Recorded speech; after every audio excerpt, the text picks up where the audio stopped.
आप सबका फिर से एक बार स्वागत है हमारा कोरल्स पे जो हम सेशन ले रहे थे। यहाँ तक हमने देख लिया था कि जो कोरल रीफ्स हैं वो कहीं पे बहुत ही ज्यादा वाइब्रेंट है, बहुत ही ज्यादा खूबसूरत है, और कुछ इलाकों में कम है, तो पानी का टेम्परेचर उसकी लोकेशन के हिसाब से थोड़ा बहुत चेंज होता है। तो ये मैं आपको यहाँ तक मैंने आपको दिखा दिया था। अब इससे हम आगे चलते हैं आज। अब हम देखते हैं कि जो अगर आप इसकी कंपैरिजन करें, ये सबसे ज्यादा बायोडाइवर्स, मतलब एक जगह में अगर गिनती की जाए, अगर आप किसी जंगल को भी देखते हैं कि भाई एक इतने बड़े 1 स्क्वायर किलोमीटर में कितने जानवर होंगे, तो यहाँ पे देखा गया कि अगर 2 एकड़ जमीन, 2 एकड़ जगह को हम देखते हैं, तो उसमें जितनी तरीके के प्राणी इन कोरल रीफ्स में हैं वो कहीं ज्यादा हैं कि एक जंगल से एक, अगर आप देखें, अगर एक हेल्दी कोरल है तो उसमें और भी बहुत सारे तरीके के जानवर। तो मैं आपको आज बहुत तो नहीं दिखा पाऊंगा, ना मैं सारे दिखा पाऊंगा, मैं कुछ खूबसूरत मछलियों की फोटो और कुछ इंटरेस्टिंग फैक्ट्स उनके बारे में, उनका डिफेंस मैकेनिज्म, कुछ सिर्फ थोड़ा सा, फिर हम आगे चलेंगे, क्योंकि ये सिर्फ कोरल रीफ को अब उसकी खूबसूरती और उसको हम समझते हुए चल रहे हैं। तो ये मैं कुछ मछलियां दिखा रहा हूं आपको जो कि कोरल रीफ्स में मिलती हैं, बहुत खूबसूरत हैं। जैसे क्लाउन ट्रिगर फिश है ना, सिर्फ फोटो दिखा रहा हूं मैं आपको, देख सकते हैं। फेल्को हॉक फिश है।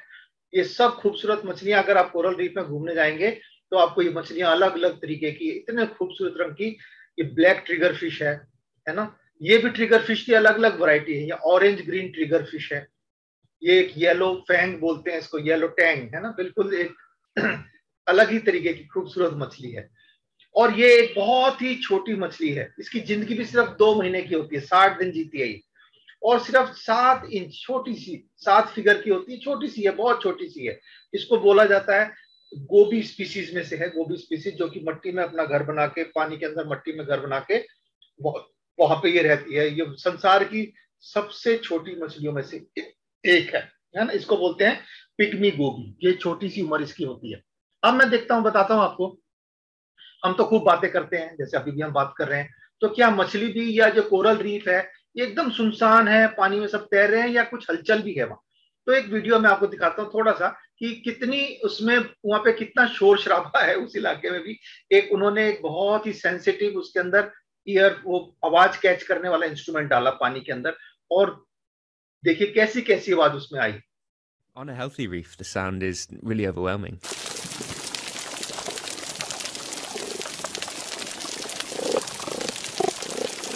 The first thing that hits you is this sort of crackle of shrimp noise that's all over the place. It's kind of like frying bacon, that's going on everywhere. And then that's punctuated by the sounds of fish. And they range from sort of low frequency popping or grunting sounds. Sometimes there's a slightly higher pitch sort of whooping and chirping sounds. There's like quite percussive chatters some of the time. And then occasionally there's noises you just don't know what they are. And you hear them. तो आप देख रहे हैं कि कितने तरीके की, जैसे कोई चीज फ्राई हो रही है, पॉपकॉर्न भून रहे हैं, अलग अलग तरीके की आवाज है वहां पे। बहुत ही बिल्कुल शांत नहीं है कि आपको लगता है भाई मछलियां कुछ नहीं बोलती, बड़े आराम से, बड़ा शोर शराबा चल रहा है ना। और आगे चलते हैं, ये कुछ और फिशेस हैं आपको दिखाने के लिए, सिर्फ सिर्फ आप देख सकते हैं। और अब इसमें इनका डिफेंस मैकेनिज्म क्या है। जैसे मैं आपको यहाँ पे कुछ मछलियां दिखा रहा हूँ। ये एक फ्रॉग फिश है, ये टेसल्ड स्कॉर्पियन फिश है, और एक ये फिश है। अब हम देखेंगे कि इनका डिफेंस मैकेनिज्म, थोड़ा सा एक वीडियो है कि ये कैसे अपने आप को डिफेंस करती, कैसे अपनी प्रतिरक्षा करती हैं खतरों से, दूसरे पक्षियों से, या अपना शिकार करने के लिए कैसे अपने आप को बचाती और करती है। मैं आपको थोड़ा सा बीच में दिखाता हूं। Next on Jonathan. The ocean is a tough environment to live. To survive, every animal must eat, and that means that other animals get eaten. And nobody wants to get eaten, so... Animals in the ocean have come up with a lot of ways to defend themselves. They have spines, venom, speed, maneuverability, and even a smoke screen. Come check out this fish.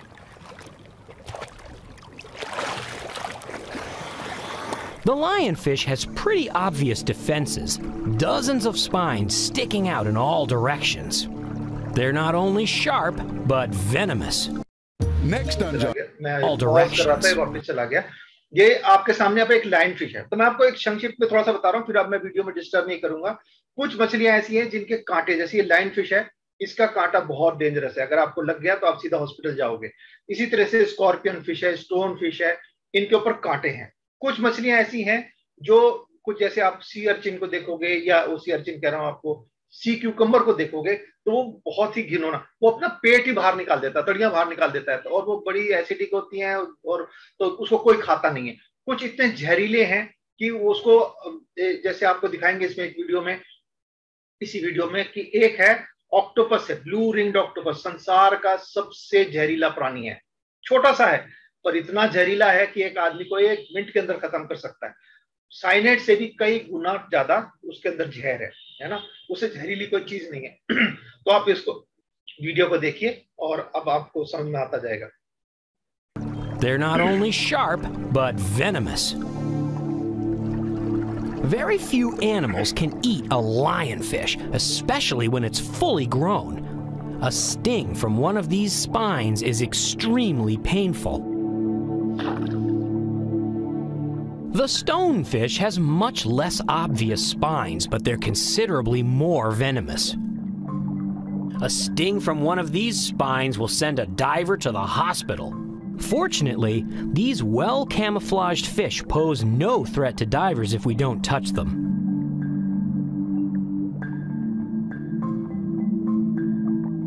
Stingrays only have a single spine. It's located at the base of the tail and can be pointed and jabbed at a threat from above.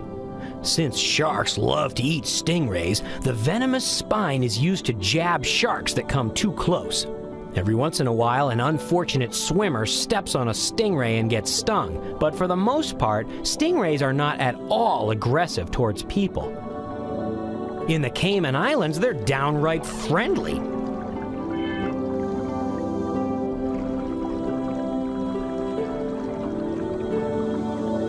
Fish aren't the only animals in the ocean with spines. Sea urchins have many sharp spines with brittle tips. If an animal gets skewered by one of these spines, the end breaks off below the skin and causes pain for months. Long-spined urchins are so well protected that sometimes small fish even use them for safety, hiding between the spines where no predator would dare try to get them. Spines work so well for urchins that some of their close relatives, the sea stars, have spines too. The spines on the crown of thorns sea star are every bit as sharp and painful as those on an urchin. Believe me, I learned that the hard way.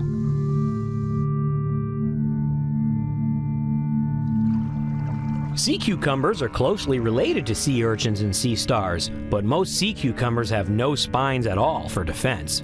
The sea cucumber has an even more amazing and disgusting way of getting rid of predators.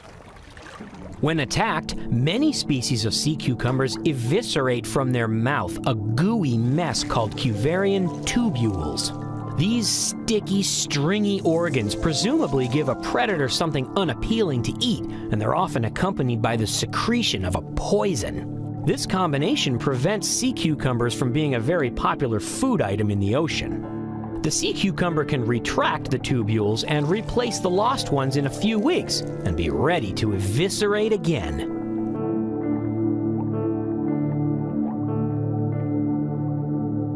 Some forms of defense are just simple common sense. These fish are staying within the protection of a branching coral. They feed on plankton that the current brings by, but they don't venture very far from the safety of the coral. All school of sardines. Schooling is a defensive. जैसे ये है और मैं आपको आगे दिखाता हूँ इसलिए मैं फिर वापस पहुंच गया।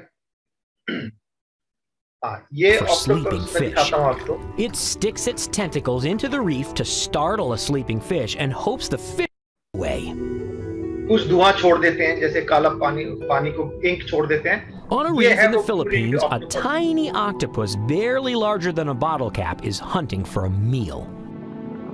एक बोतल के ढक्कन जितना है सिर्फ, पर इसका जहर बहुत ज्यादा है। One of the most dangerous animals in the world, packing a venom 10,000 times more deadly than cyanide.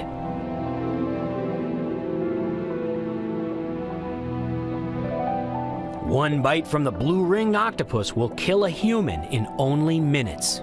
तो मैं बता रहा हूं आपको कि कैसे कैसे डिफेंस मैकेनिज्म इस कोरल रीफ में। ये दुनिया इतनी शांत नहीं है, वहां बड़ा शोर शराबा है, वहां एक दूसरे को मारने का, खाने का सब कुछ चल रहा है ना। और ये ऑक्टोपस जो मैं आपको दिखा रहा था, ये 10,000 टाइम्स पॉइजनस है साइनाइड से भी। जो साइनाइड को बताते हैं कि दुनिया का सबसे बहुत बड़ा जहर है, सबसे खतरनाक जहरों में से एक है, ये उससे 10,000 गुना ज्यादा पोटेंट है। और ये सिर्फ बोतल के ढक्कन जितना पुरानी है, इतना सा पुरानी है, तो कितना खतरनाक चीज है। तो ये मैंने आपको दिखाया कि कैसे वहां पे डिफेंस मैकेनिज्म्स हैं इन मछलियों के। अब एक मछली और मैं आपको दिखाना, तो मैं चाह रहा था कि आपको बहुत सारी अमेजिंग मछलियां जो है उनको मैं दिखाऊं, पर मैं अभी आपको सिर्फ कुछ मछलियों के बारे में ही दिखा रहा हूं। जैसे ये आपके सामने पॉर्क्यूपाइन फिश बोल देते हैं, कुछ ग्लो फिश कह देते हैं, कोई बैलून फिश कह देते हैं, कोई ग्लोव फिश कह देता है, कोई पफर फिश काम से, वास्तव में इसका नाम पफर फिश है। और ये ट्रॉपिकल सब ट्रॉपिकल ओशंस में, समुद्र जो हमारा भूमध्य रेखा के आसपास का इलाका है, वहां पे ये मछली मिलती है। बड़ी मजेदार मछली है। ये क्या करती है, जब इसको कोई छेड़ता है, खतरा आता है, तो ये अपने अंदर हवा भर लेती है। कैसे भरती है, आपको छोटा सा एक वीडियो दिखा रहा हूं, बहुत मजेदार है, इसलिए मैंने ये वीडियो रखा।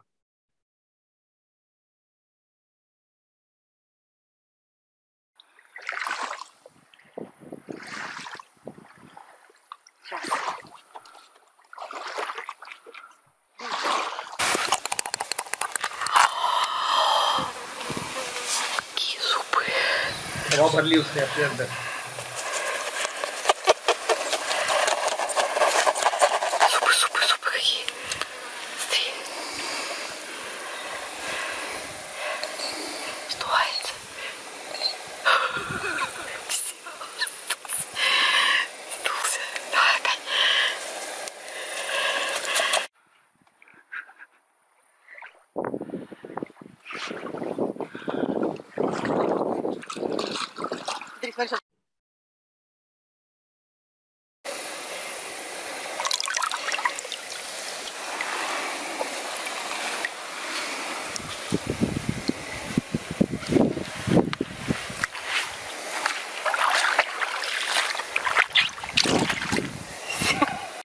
तो ये पफर फिश है ना, बड़ी मजेदार मछली है। हवा भर लेती है, अपने आप को फुला लेती है, ताकि वो जो उसको खाने आ रहा है उसके मुंह में कांटे चुभे और मुंह में आए भी ना, इतना मोटा कर लेती है अपने आप को, है ना।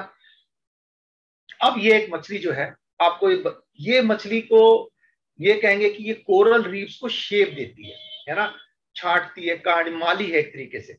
ये वहां के जितने भी ये कोरल है उनको एक शेप में रखना, उनको, ये एक ऐसी मछली है जो कोरल्स को खाती है, उस कैल्शियम को खाती है।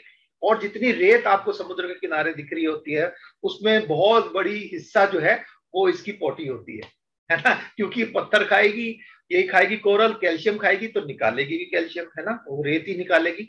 तो मैं आपको एक वीडियो दिखाता हूँ इसका, बहुत मजेदार। इसके दांत जो है स्टील से भी ज्यादा मजबूत है ना। ये कोरल रीफ्स को शेप देने वाली मछली है और बहुत बड़ी है, कोई छोटी नहीं है, काफी बड़ी मछली है। Humphead parrotfish, nearly 1.5 meters in length. 1.5 metre Their लंबी है। jaws are so powerful they can bite through rock. When they descend to feed, the reef itself is under threat.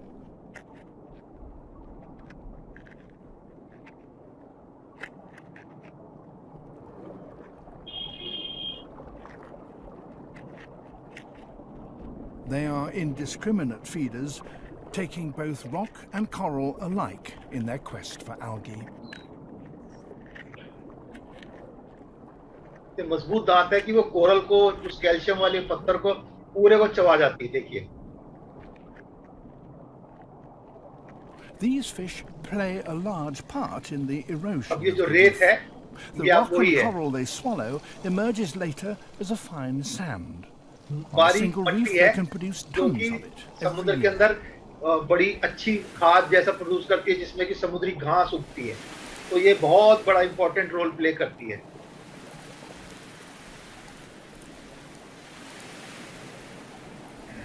This soft sand forms the tropical beaches that we find so alluring. ठीक है, तो ये भी एक मछली मैंने आपको दिखाई।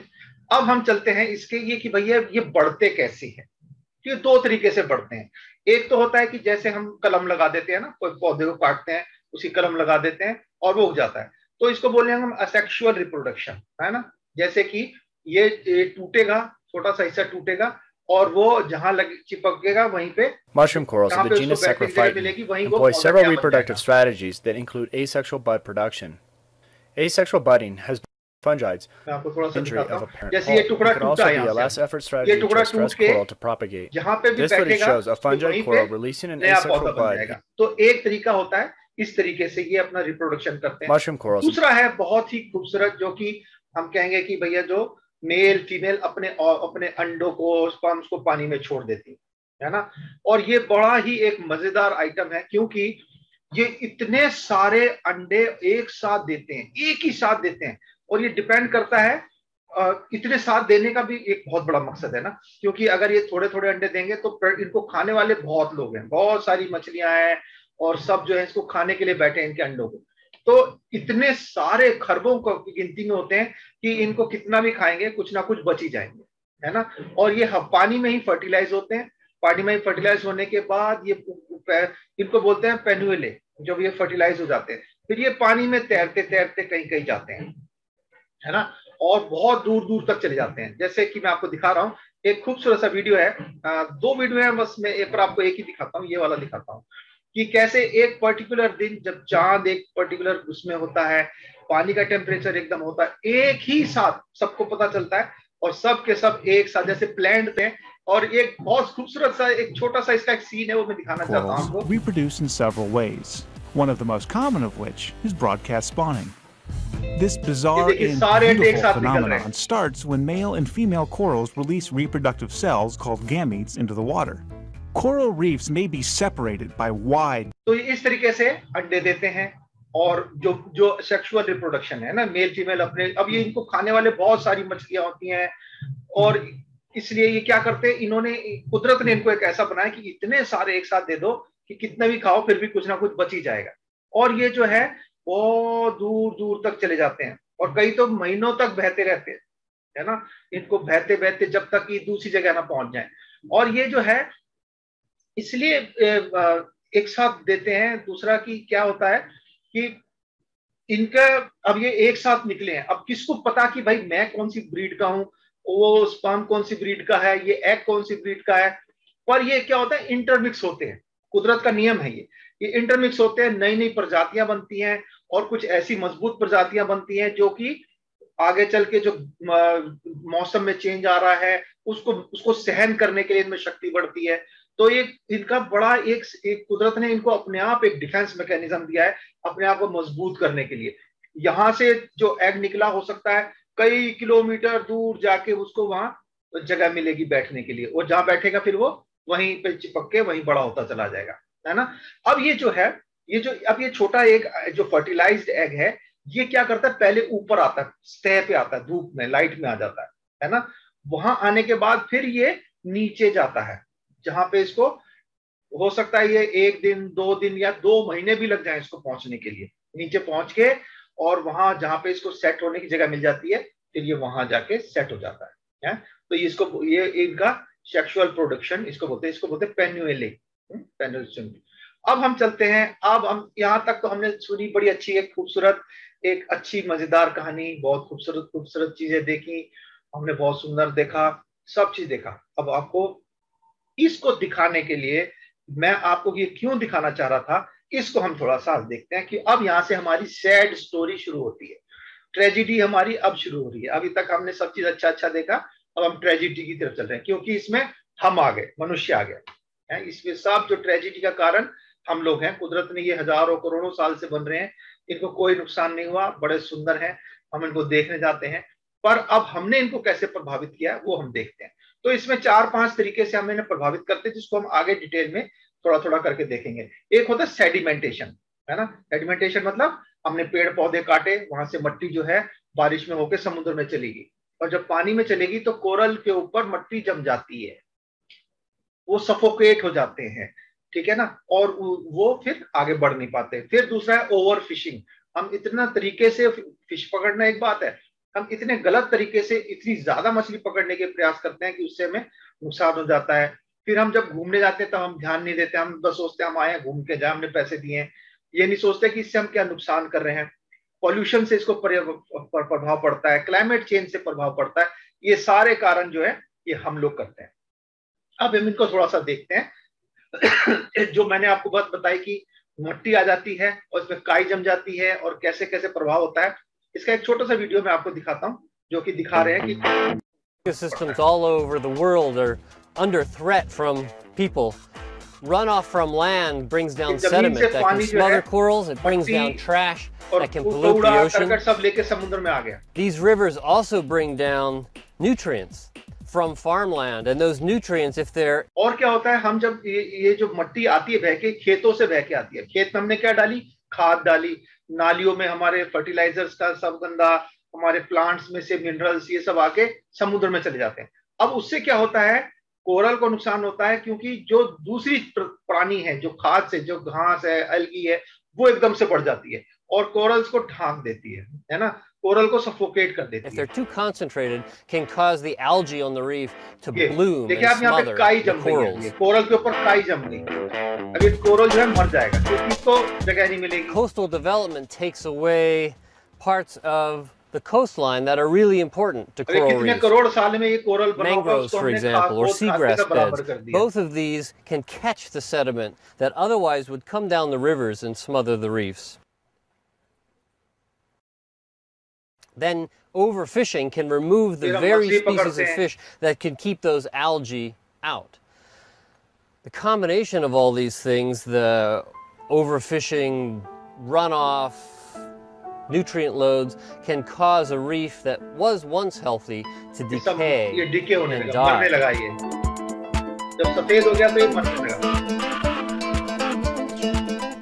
And in addition to these local threats, there are global threats.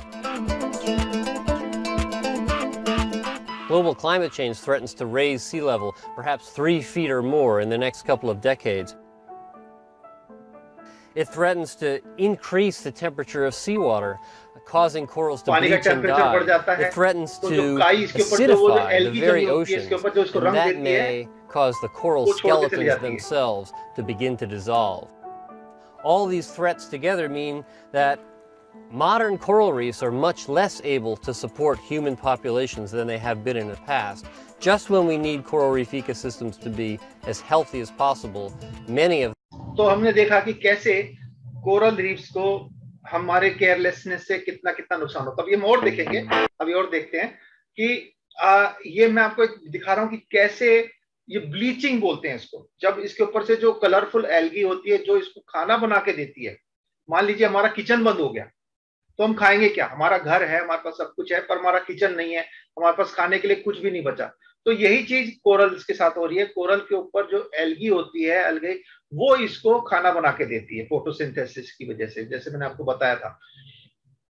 ज़ूज़ेनथैली बोलते हैं जिसको, है ना, उस एल्गी का नाम है ज़ूज़ेनथैली. वो ज़ूज़ेनथैली इसको जब छोड़ के चली जाती है, क्योंकि वो इरिटेट होने लगती है, पानी का टेम्परेचर बढ़ गया, उसमें एसिडिटी बढ़ गई, वो अपने आप को फिर उस कोरल के साथ नहीं रह पाती और वो छोड़ के चली जाती है. जब छोड़ के जाएगी तो ये कोरल जो है एक सफेद पत्थर के सिवा कुछ नहीं रहता और वो धीरे धीरे पूरा मर जाता है. यहाँ पे देखिए ये इरिटेट हो रही है, इसके ऊपर जो ग्रीन कलर की एल्गी थी वो कैसे निकल रही है वो देखिए आप. ये फास्ट फॉरवर्ड में है कि इसके ऊपर से निकल के जा रही है एल्गी जो है.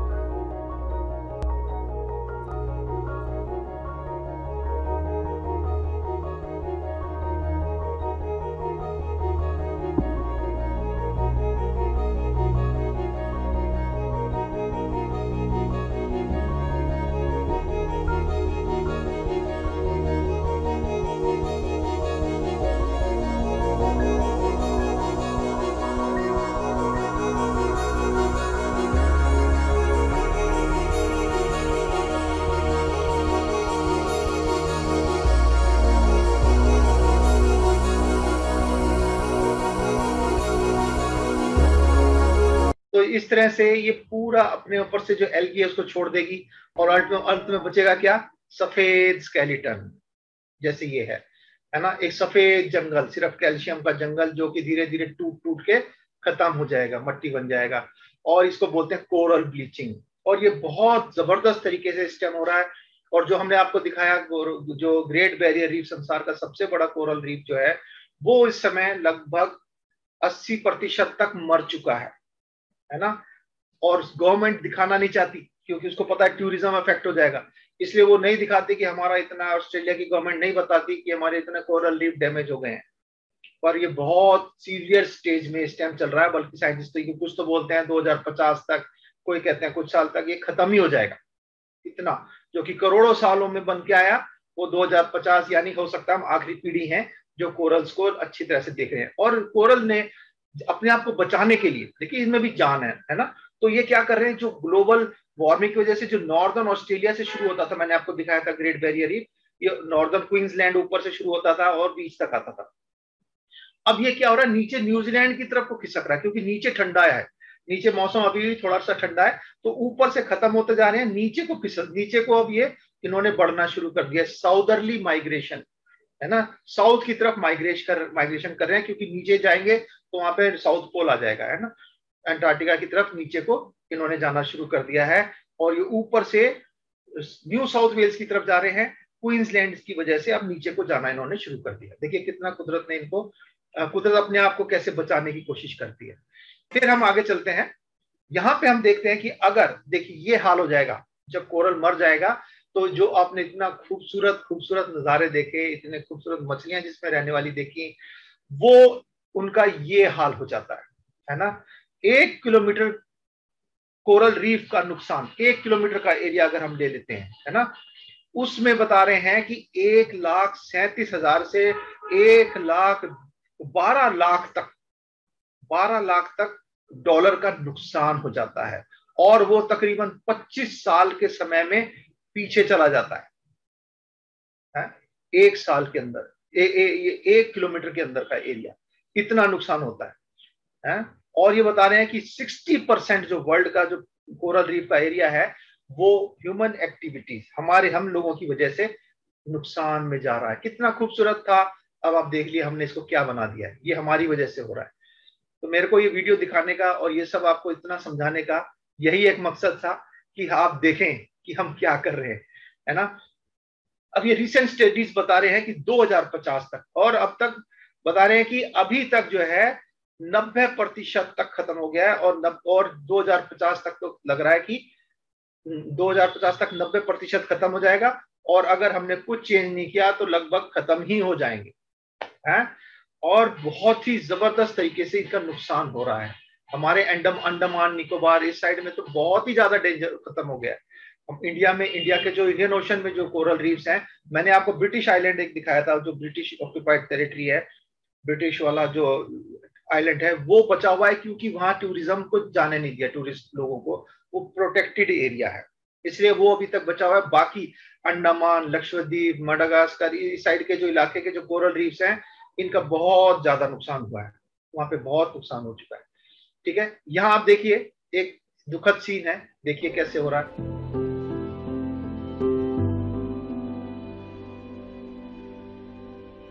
एक टाइम आता है बार बार बीच में जिसमें कोरल ब्लीचिंग का एक पीरियड आता है। एक आया था 2016-17 की फोटो है जिसमें दिखाया कि कैसे कोरल पूरा खत्म हुआ है। उसके बाद से ये अब छठी स्टेज आने वाली है अब जो इस साल में, तब वाइट हो गए।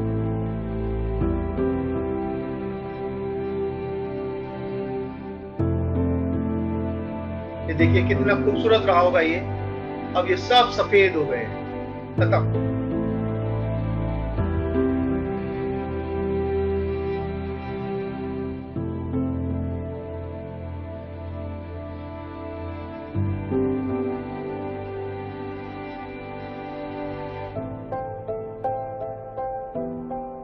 सिर्फ 10% बची है जो अभी तक अनअफेक्टेड है। 90% coral reef, great barrier reef की जो जितने भी कोरल्स हैं वो पूरे तरह से अफेक्ट हो चुके हैं।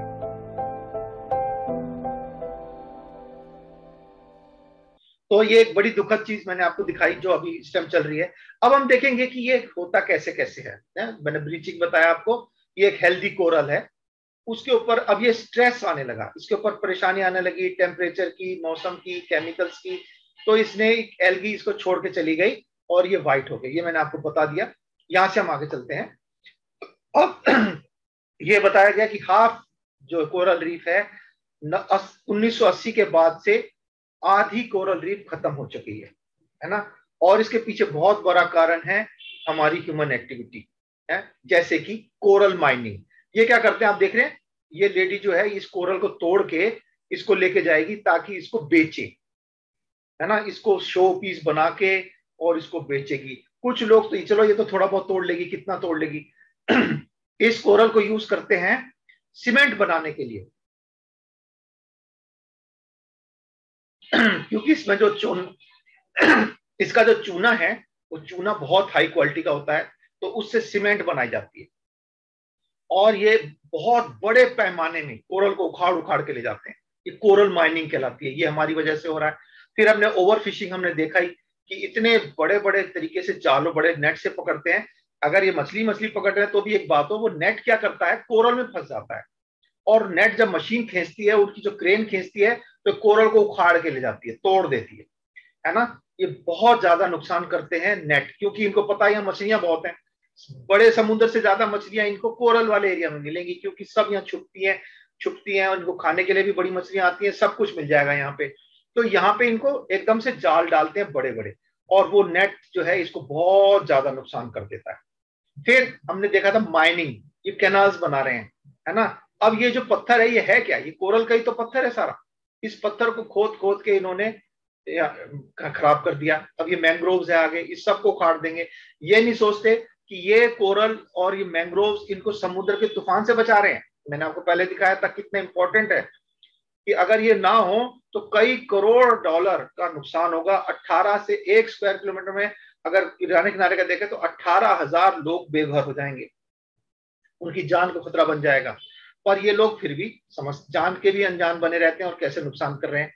फिर एक बहुत ही दुखद बात, आदमी अपने लालच के लिए, है ना, जाल डाल रहा था, चलो ठीक था, ये ब्लास्ट कर देते हैं, बम डायनामाइट लगा देते हैं पानी के अंदर, कोरल के अंदर नीचे जाके, वहां जाके ब्लास्ट करते हैं। उससे क्या होता है, मछली स्टन हो जाती है, वो उसको झटका लगता है, शॉक लगता है, वो मर जाती है। और ये फिर जाके नीचे उन मछलियों को बिन बिन के ले आते हैं। कुछ तो इतनी गहराई में चली जाती है कि वो उठाई भी नहीं जाती, वेस्ट ही हो जाती है। यहाँ पे एक छोटा सा वीडियो दिखा रहा हूँ कि कैसे ये करते हैं। ये बम ले लेके आए हैं, अब इसको पानी में फेंकते जा रहे हैं। इन्हें पता है कोरल है नीचे, यहाँ पे मछलियां आएंगी।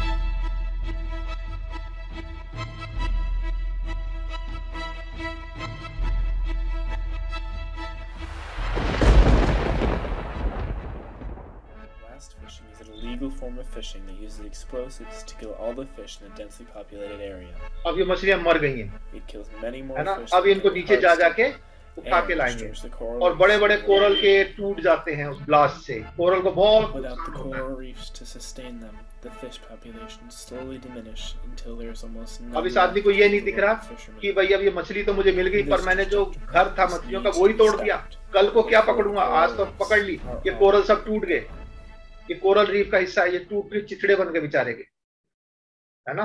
तो ये बड़े दुख की बात है जो कि ये ब्लास्ट फिशिंग से कोरल को जो नुकसान हो रहा है। और क्या करते हैं, जो एग्जॉस्ट, जो आप जो अपने एक्वेरियम्स में सुंदर सुंदर मछलियां देखते हैं ना, वो कैसे पकड़ी जाती हैं वो भी देख लीजिए। ये क्या करते हैं, साइनाइड डाल देते हैं। साइनाइड जहर होता है जो, है ना, पर वो थोड़ा सा डाइल्यूट करके उसको यहाँ पे डाल देते हैं ताकि मछलियां जो है बेहोश हो जाएं। वो जहर है, बेहोश हो जाएंगी, फिर उसको पकड़ के लाएंगे और उसको फिर बाजार में बेचेंगे, है ना। और पर ये नहीं सोचते कि इस मछली को तो तुमने जो जहर दिया, उसके साथ साथ वो कोरल के ऊपर जो एल्गाई थी और वो जो और प्राणी थे वहां जो रुके हुए थे, वो भी तो नुकसान उठा रहे हो जहर से। आप पानी के अंदर जहर डाल दिया, आपने तो अपने आप को बचा लिया मुंह पे मास्क पहन के, है ना, पर इन प्राणियों का क्या होगा। तो ये साइनाइड फिशिंग कहते हैं। एक ब्लास्ट फिशिंग दिखाई मैंने आपको, इस साइनाइड फिशिंग है जो एक्वेरियम्स के लिए सुंदर सुंदर मछलियां होती हैं उनको पकड़ने के लिए जहर डाल देते हैं। वो मछलियां शॉक में आ जाती हैं, उन मछलियों को जिंदा में ही पकड़ के ले आते हैं और उनको फिर बेचते हैं बाजार के अंदर। तो रीफ को बहुत बड़ा नुकसान होता है। तीसरा एक और बात है, ओशन के एसिडिफिकेशन। एसिडिफिकेशन कैसे होगा, हमारे प्लांट से, बड़े बड़ी फैक्ट्रियों से केमिकल्स जो है हमने न ध्यान नहीं दिया, समुद्र में वो नदियों के होते नाले होते हुए समुद्र में चला गया। अब ये जो रीफ ऐसा होना चाहिए था कोरल इस तरीके का, जिसका ये एल्गी वाला, वो ऐसा बन गया, ब्लीचिंग हो गई, खत्म हो गया, है ना। ये शेप था इसका, ये रंग था, अब ये ऐसा हो गया। ये हो गया ओशन एसिडिफिकेशन से। एसिड हमने पानी के अंदर ध्यान नहीं रखा, हमारी फैक्ट्रियों से जा जाके समुद्र में मिल गया। और ऐसा करने से ना केवल हमने यही किया, हमने वायरस, एक बीमारी जो हम जब कोरोना से झेल रहे हैं, ऐसे ऐसे वायरस हमने समुद्र में पैदा करवा दिए जो कि कोरल को नुकसान कर देते हैं, बीमार कर देते हैं। अब यहाँ पे ब्रेन कोरल आप देख रहे हैं, इनके ऊपर ये ब्लीचिंग हो गई क्योंकि इनके ऊपर वायरस ने अटैक कर दिया है। वायरस की वजह से ये मर रहे हैं, बीमार हो गए हैं। और क्या करते हैं, हमने पेड़ पौधे काट दिए, वहां से नदियों का पानी बह के आया या आंधी चली तो उसका मट्टी सारी आके इस कोरल के ऊपर बैठ गई, है ना। और ये क्या करते हैं, बहुत दूर दूर तक रीफ को ढांक देते हैं और रीफ जो है वो खराब हो जाता है, बर्बाद हो जाता है। इस तरह से उसके ऊपर अलगी आ जाती है क्योंकि उस मट्टी के अंदर, उस पानी के अंदर जो नदी में बह के आया था, बारिश का पानी बह के आया था, उसमें हमारे खेतों का पानी भी आ गया, खेतों की मट्टी में से होके आया। तो हमने खेतों में खाद डाली थी, हमारी फैक्ट्रियों में कुछ जो फैक्ट्रियां खाद बनती है वो सारा इसमें रन ऑफ आता है, हमारी नालियों का पानी, उसमें भी बहुत सारी हमारा खाना पीना वो खाद ही होती है, वो सारा आके समुद्र में हम छोड़ देते हैं, ध्यान तो देते नहीं है, है ना। हम नदियों के पानी को तो ट्रीट करते हैं, सीवर के पानी को ट्रीट करते हैं, पर हम जो समुद्र में पानी जा रहा है उसका ध्यान नहीं देते। और वो समुद्र में आके ये पूरे कोरल को ढांक दिया इस काई ने। अब ये नीचे वाला कोरल क्या होगा, मर जाएगा क्योंकि उसको फोटोसिंथेसिस करने के लिए लाइट नहीं मिलेगी, वो मर जाएगा। वो मरेगा तो कोरल भी मर जाएगा, और कोरल मरेगा तो कोरल रीफ भी मर जाएगा।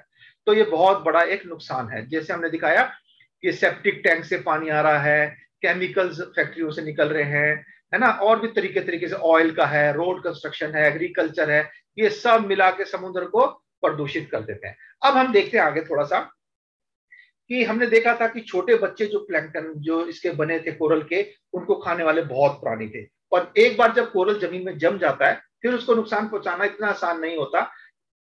इंसान की बात नहीं कर रहे, समुद्र के प्राणियों की बात कर रहे हैं, क्योंकि अगर वो कर रहे होते तो कोरल आज हमारे को उस शेप में नहीं मिलता जैसा कि हम देख रहे हैं। पर ये एक ऐसा प्राणी है, इसको बोलते हैं crown of thorn sea star.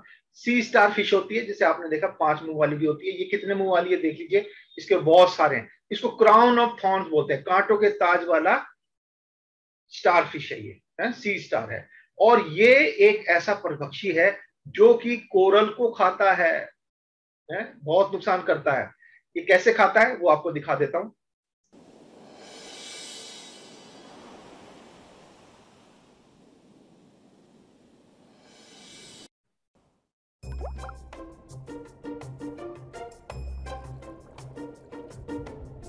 Warm water coral reefs are some of the most magical, lively habitats on Earth. Usually, the creatures that live on coral reefs and the reefs themselves thrive in a state of dynamic equilibrium. अब यहाँ एक balance बना हुआ है, कोई चीज ज्यादा होती है उसको दूसरा खाने वाला है ना। कोरल को ज्यादा बढ़ने से रोकने के लिए, किसी एक प्रजाति को बढ़ने के लिए, सब एक दूसरे को खा रहे पी रहे हैं, बैलेंस बना के रखा हुआ है ना। कोई भी चीज ज्यादा नहीं है, शार्क भी जरूरी है, सब कुछ है। पर कई बार क्या होता है, हमारे हरकतों की वजह से ये स्टार ऑफ थॉर्न्स आ गए। In the Pacific and Indian Oceans, this is public enemy number 1. The crown of thorns starfish, named for its bristling helmet of sharp, venomous spines. और इसको आप, इसमें जहर भी है इसके कांटों में। Where other starfish have 5 arms, the crown of thorns, or COTS for short, has between 14 and 21. On hundreds of hydraulically powered tube feet, it moves fast for a starfish, 20 meters an hour, and it can grow as large as a meter in diameter. तो बहुत तेज चलने वाली मछली है बाकी starfish के हिसाब से, है ना। और इसके 7 से लेकर 14 तक हाथ हो सकते हैं, है ना। और ये बहुत तेज चलती है और बहुत ही खतरनाक मछली है। Here's a COTS at work. First, it positions itself on top of live coral. Then, it extrudes its stomach through its mouth, smothering the coral. Next, it secretes digestive enzymes and absorbs the dissolved tissue externally. Each night, the nocturnal COTS can eat its own body area in coral. That adds up to, on average, 13 square meters of reef per year. During population spikes, clusters of cots consume corals faster than they can grow and reproduce.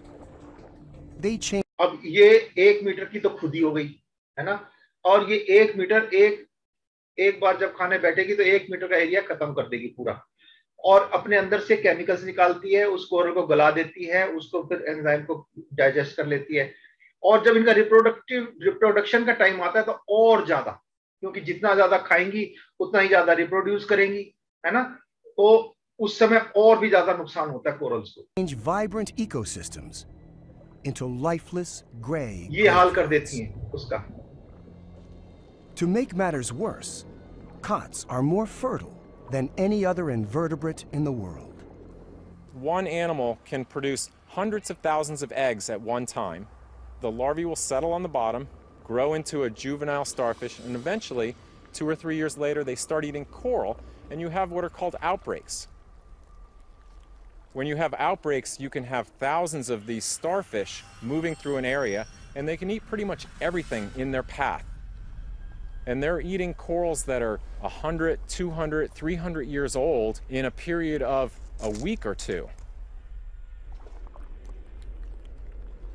All told, only cyclones and mass bleaching events are more destructive to coral reefs than the crown of thorns starfish. But something can be done.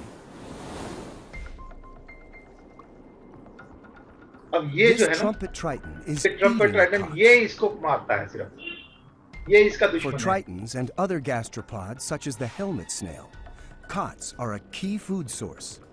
Wrasse, triggerfish, and pufferfish also feed on cots. On a healthy reef, predators keep cots' populations in check. Over-harvesting these predators is one contributor.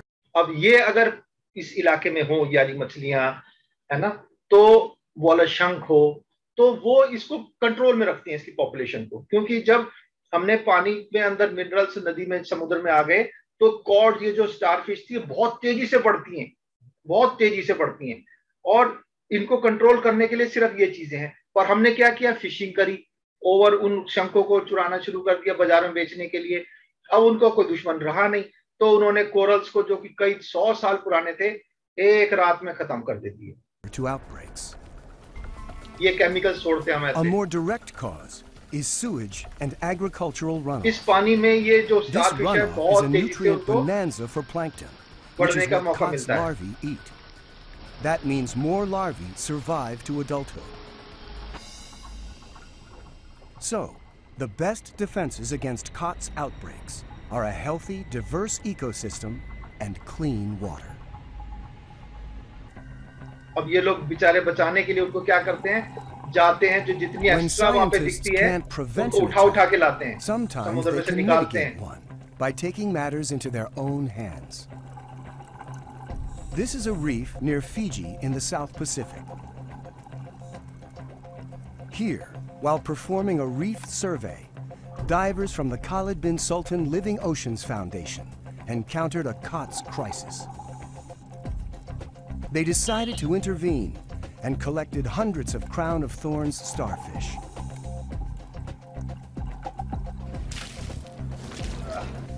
When they returned to their ship, scientists placed them in a container of fresh water where they died from lack of oxygen.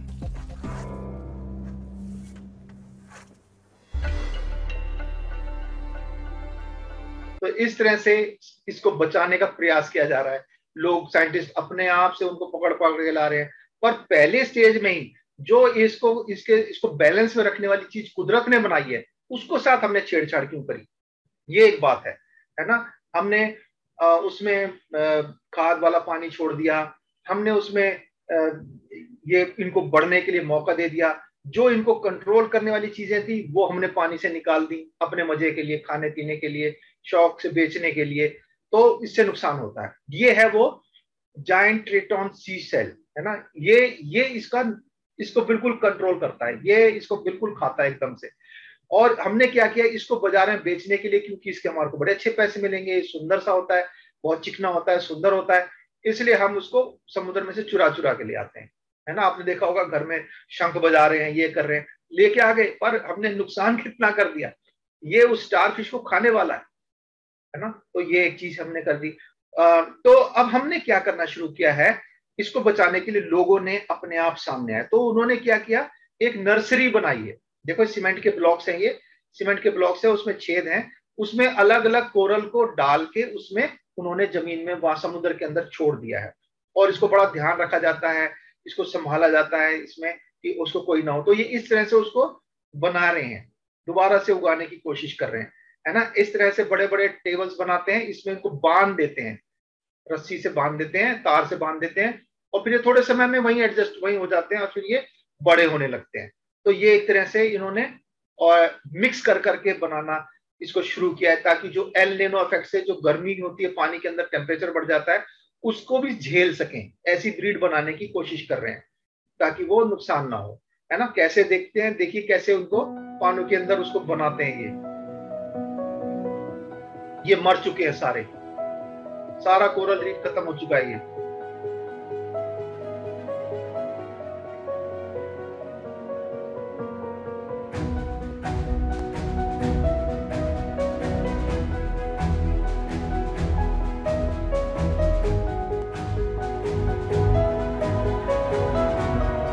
ये जो frames दिख रहे हैं आपको, ये frames हैं, इनको colour करके इनको रस्ट प्रूफ बनाते हैं कि जंग ना लगे। फिर इसके ऊपर ये रेत का मसाला चिपका देते हैं।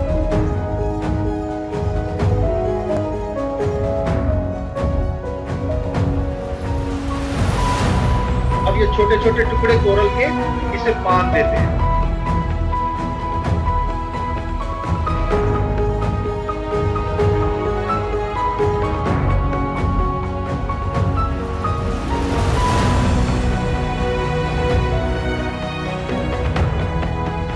दो 20 महीने में देखिए कितना बढ़िया हो गया, 20 महीने के अंदर।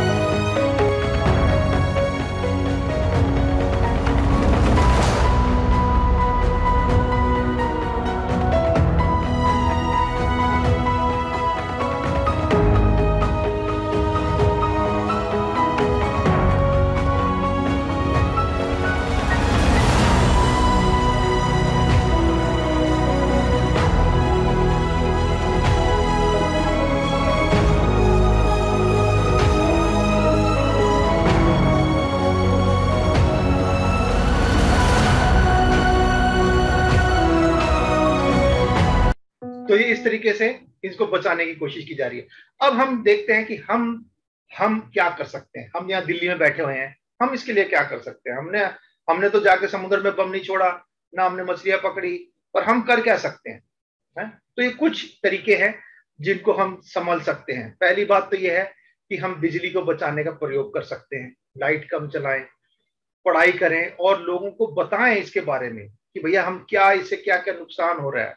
जैसे मैं अभी आपको बता रहा हूं, हम सी फूड को ये ना सोचें कि समुद्र में तो मछलियां भरी पड़ी हैं, जितनी मर्जी मछलियां खा लो। हमें बड़ा तरीके से उनको अपने आप को एडजस्ट करना है। पानी को बेर करते ही हमारे को यूज नहीं करना है ना, जितना पानी हम बड़ा संभाल के यूज करें।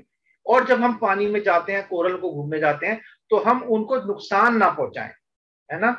उनसे हम उनको परेशान ना करें, क्योंकि उससे हम कैसे कर सकते हैं वो मैं आपको दिखाऊंगा।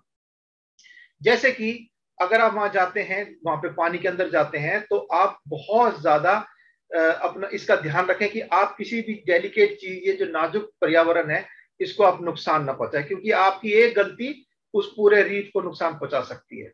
जब आप सनस्क्रीन लगाते हैं, समुद्र में जा रहे हैं साहब, काले हो जाएंगे, हम सनस्क्रीन लगा के जाते हैं।